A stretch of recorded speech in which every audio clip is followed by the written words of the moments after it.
Good afternoon, and thanks for joining us for Living Local, your lifestyle show for all things Charleston and beyond. I'm your host, ASHLEIGH, MESSERVY. It's Medical Monday here at East Cooper Medical Center, and today we're discussing preconception planning for pregnancy, a process which prepares a woman's body for the demands that come with childbirth.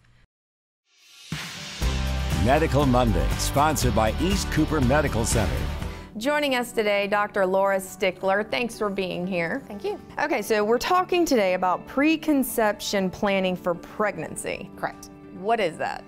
Well, a lot of ladies will come in for their annual exam and tell us that they have plans to conceive within the next year, but really they should make a separate appointment to come in to talk to their physician to make sure they have ample time to address everything. And what we're doing at that appointment is reviewing their past medical history and making sure they don't have medical conditions that could complicate a pregnancy, or that the condition could become more complicated because of pregnancy. We want to look at their family history and make sure that there's not a family history of birth defects, chromosomal abnormalities that could affect their pregnancy.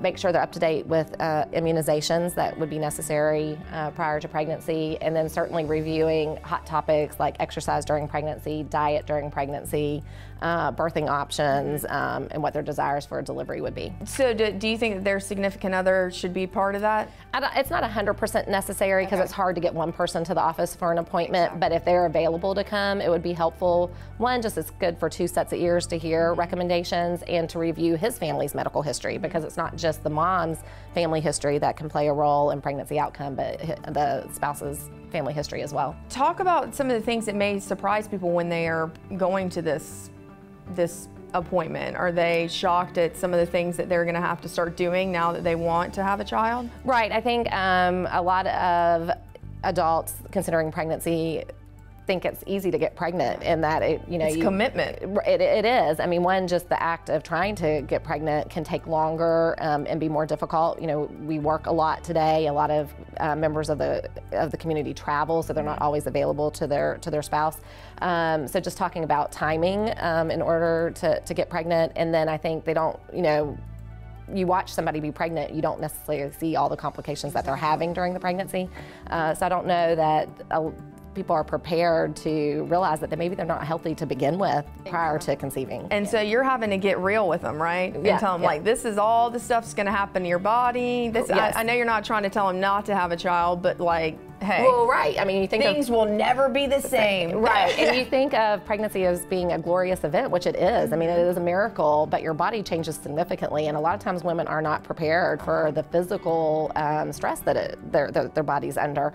They're uncomfortable, they have discomforts, and being fit prior to conceiving can really help with that. So the opportunity to talk about being at a healthy weight and to talk about what types of exercise and how much exercise is safe during pregnancy can really, one, help them throughout the whole pregnancy. It can help them with their labor and delivery, and it can help them with their recovery period. But that is definitely something that we hear a lot, that these are the things that people don't tell you about all of a before sudden you get pregnant. They're shocked. You know, Right. I've heard some stories that I'm like, really, that happens? Yes. Yeah.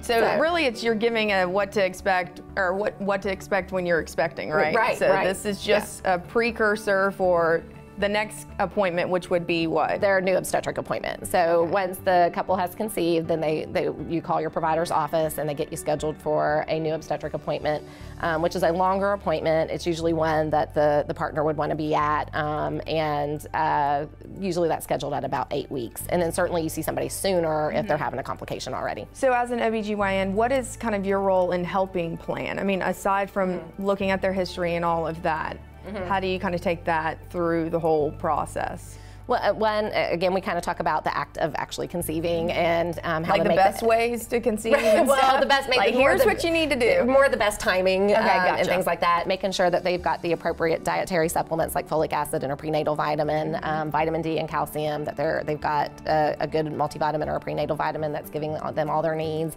I find the biggest thing in our society today, and this shouldn't be a big surprise, is getting back to a healthy weight prior to conceiving.